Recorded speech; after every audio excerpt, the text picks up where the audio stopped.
Let's cook lunch, guys. So we're making a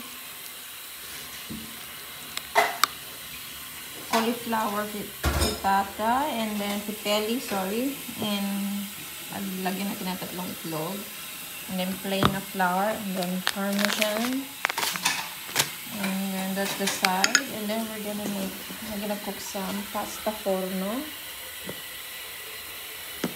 Ang social mo ng lagayan nito. 2007. So let's cook. Wala ang mga bata na sa school. And this one, forgot.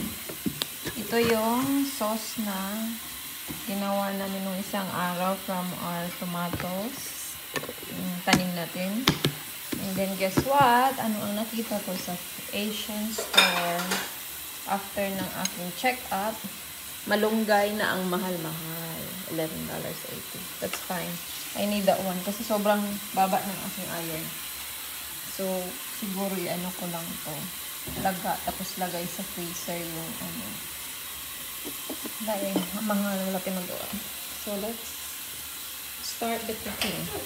So, that's the cauliflower. Luto na.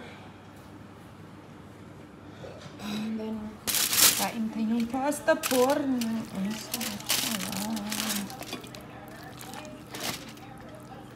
Ako kumain ng lunch.